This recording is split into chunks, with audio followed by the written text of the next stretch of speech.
देखिए, जिस तरह से खेसारी लाल हारे हैं उसी तरह से यहाँ अखिलेश यादव भी हारेंगे। आजमगढ़ में अगर आपको जिताया है तो उसको हमने स्वीकार किया, अब बिहार में हमें जिताया है तो आप भी स्वीकार कर लो, रो क्यों रहे हो? कि यूपी के बच्चा बच्चा के फरमाइश में योगी जी अइले 22 में योगी जी, अब फिर से 27 में योगी जी। देखिए, जिस तरह से खेसारी लाल हारे हैं उसी तरह से यहाँ अखिलेश यादव भी हारेंगे। उसका कारण भी है कि खेसारी लाल यादव अच्छे कलाकार हैं, पर उनके हारने का कारण है कि वो राम मंदिर के विरोध में थे, जिसको जनता ने बिल्कुल स्वीकार नहीं किया।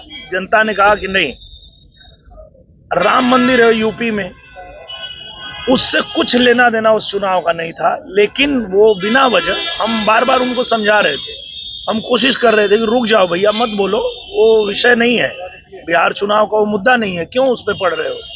पर मेरे भाई ने वो समझा नहीं। ठीक वही हाल है हमारे यहाँ यूपी में अखिलेश यादव जी का। कभी वो, जैसे आज हम भंवरनाथ मंदिर में हैं, हम पूजा कर रहे हैं, सारी दुनिया एक तरफ, हमारा धर्म एक तरफ, हमारी पूजा पद्धति, हमारी आस्था एक तरफ, पर अगर अखिलेश यादव से पूछेंगे तो उनके लिए सिर्फ एक पत्थर है। हमारे लिए प्रभु हैं पर उनके लिए पत्थर है। तो उनका भी हाल वही होगा जो खेसारी लाल का हुआ है। खेसारी लाल यादव ने कहा अब मेरा कैरियर 5 साल पीछे चला गया है।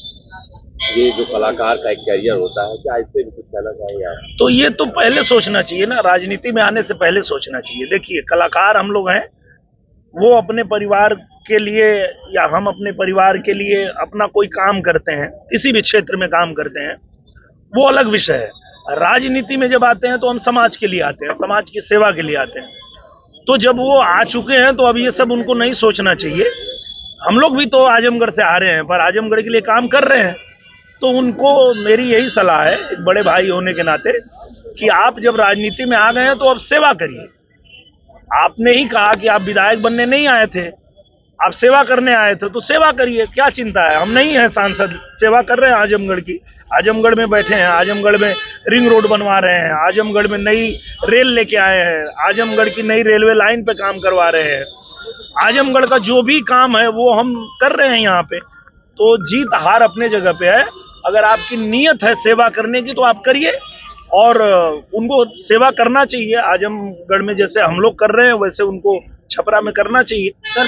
चिंता नहीं करनी चाहिए कि ये वही अखिलेश यादव हैं जो, आप लोगों को अगर याद होगा तो 19 में चुनाव परिणाम आने के पहले ही उन्होंने कह दिया था कि हम नहीं मानेंगे। चुनाव आयोग चले गए थे और उन्होंने कहा कि यहाँ धांधली हो रही है, यहाँ का परिणाम मानना ही नहीं है, पर जीत गए तो मान गए।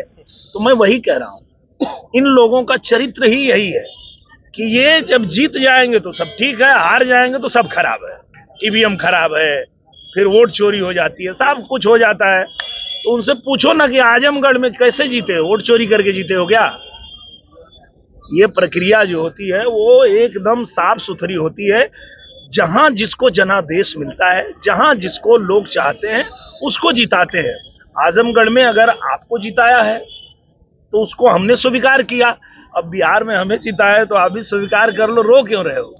देखिए, हमारे बड़ी जीत का सबसे बड़ा कारण यही है कि जो विपक्ष वाले हैं वो गलतफहमी में जीते हैं। उनको लगता है कि ईवीएम खराब है, उनको लगता है कि ईवीएम खराब होता तो आजमगढ़ हम नहीं जीत जाते, वोट चोरी होता तो आजमगढ़ नहीं जीत लेते। तो यहाँ जहाँ जीतते हैं वहाँ ईवीएम ठीक हो जाता है, वहाँ वोट चोरी नहीं होती है। जहाँ हार जाते हैं वहाँ ये रोना रोते हैं। तो इनका ये पुराना काम है। पर हम लोग भारतीय जनता पार्टी और एनडीए के लोग जो हैं वो धरातल पे काम करने में विश्वास करते हैं, जनता के बीच रहने में विश्वास करते हैं, और जनता की जो भी समस्याएं हैं उस पे काम करते हैं। और यही कारण है कि बिहार में भी एनडीए सरकार ने जिस तरह से काम किया, चूंकि बिहार आना जाना हम लोगों का लंबे समय से है, 20 साल से हम लोग आ जा रहे हैं, तो हमने पहले भी बिहार देखा था। लेकिन एनडीए सरकार बनने के बाद जिस तरह बिहार में परिवर्तन हुआ, बिहार ने तरक्की किया, उसी की देन है कि बिहार के जो लोग हैं उन्होंने नीतीश कुमार जी और हमारे प्रधानमंत्री नरेंद्र मोदी जी के ऊपर भरोसा फिर से किया है, और बिहार रफ्तार पकड़ा है, रफ्तार पकड़ेगा। रोहिणी आचार्य अपने परिवार से अलग हो गई और लगातार ये कह रहे हैं परिवार अब मेरा नहीं है, उससे आपकी देखिए ये तो दुखद है, क्योंकि राजनीति अपनी जगह पे है, पर किसी भी परिवार में इस तरह की चीजें होती है तो वो हमको दुखित करता है, आपको सबको दुखित करता है। तो परिवार के जो मुद्दे हैं उनको जितना जल्दी हो सुलझा लेना चाहिए, क्योंकि राजनीति तो ठीक है पर परिवार तो परिवार है। अपनी माँ, अपनी बहन, अपना भाई, अपना पिता, अगर परिवार ही नहीं है साथ में तो राजनीति करके क्या कर लेंगे।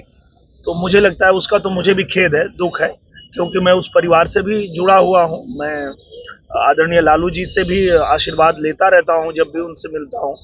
तो मैं तो यही चाहूंगा कि परिवार जल्दी से जल्दी अपने जो भी उनके बीच अनबन है उसको सुलझा लें, यही मैं चाहूंगा। कर रहे हैं हम लोग, काम कर रहे हैं। आप उत्तर प्रदेश जितनी तेजी से विकास कर रहा है, ये उत्तर प्रदेश का बच्चा बच्चा कह रहा है कि यूपी के बच्चा बच्चा के फरमाइश में योगी जी, अइले 22 में योगी जी, अब फिर से 27 में योगी जी। तो ये जो उत्तर प्रदेश में काम हो रहा है, जिस तरह से हमारा उत्तर प्रदेश विकास कर रहा है, फिर से योगी जी ही चाहिए। आज तो पूरा भारत योगी जी का फैन हो चुका है। हम लोग कहीं जाते हैं, चाहे देखिए बिहार में चुनाव था लेकिन वहां भी बुलडोजर बाबा बज रहा था। हम अगर हरियाणा में गए तो वहां भी बुलडोजर बाबा की ही जयकार चल रही थी। दिल्ली में गए तो वहां भी, महाराष्ट्र में गए तो वहां भी। तो आज उत्तर प्रदेश को पूज्य महाराज जी ने जिस तरह कानून व्यवस्था दुरुस्त करके और हमारे राज्य को आगे बढ़ा रहे हैं, वैसा ही पूरे भारत के लोग चाह रहे हैं। ये कह रहा हूं ना कि वो सारी बात करेंगे, अपनी कमियां उनको पता नहीं है कि वो क्यों हारते हैं। उसी बिहार में आप जाएंगे तो पहले जो इनका गुंडा राज था, ये आज भी वही बात कर रहे थे कि आवे दे 6 गोली मार दे छाती में, झंडा गाड़ दे, घरे से उठा ले, भैया का सरकार बने दे, उड़ा दे। तो ये जो इनका जाहिलपना है, जो इनका ये गुंडागर्दी है, ये इनको हराता है। ये इनको समझ में नहीं आता है कि जनता को जब आपकी सरकार नहीं है तो आप धमकी दे रहे हो, जब आपकी सरकार बन जाएगी तो जनता का हाल क्या करोगे। ये जनता नहीं समझती है। जनता समझती है कि भैया जब कुछ लायक नहीं हो तो इतना उछल रहे हो, जब कुछ लायक हो जाओगे तब तो जीने नहीं दोगे। तो जनता अच्छे से जानती है कि हमें अगर शांति से जीना है, तरक्की करना है, तो इन गुंडे माफियाओं को सत्ता से दूर रखना है। वही हाल इनका यूपी में भी है, वही हाल इनका बिहार में भी हुआ है, और आने वाले समय में आप देखिएगा बंगाल में भी वही हाल होगा। बात नहीं है, देखिए हम लोग भारतीय जनता पार्टी के कार्यकर्ता हैं और हम लोग किसी पद प्रतिष्ठा के लिए काम नहीं करते हैं। हम लोग सेवा के लिए काम करते हैं, और इससे बड़ा और पद क्या होगा। मैं भारतीय जनता पार्टी का स्टार प्रचारक हूँ, और ये बहुत बड़ा जिम्मेदारी है कि भारत के किसी भी राज्य में चुनाव हो वहां मुझे जाना पड़ता है, वहां प्रचार करना पड़ता है। अपने भारतीय जनता पार्टी के हर प्रत्याशी के लिए मुझे जाना पड़ता है। तो इससे बड़ी और जिम्मेदारी क्या हो सकती है। बहुत बड़ी जिम्मेदारी है। बंगाल में चलेगा, क्योंकि बंगाल में आप देखिए किस तरह से, जैसे ही हम लोगों ने बिहार में प्रचंड जीत हासिल की, बंगाल में भी अब नारा लगने लगा है कि अब यहाँ भी बुलडोजर चलना चाहिए।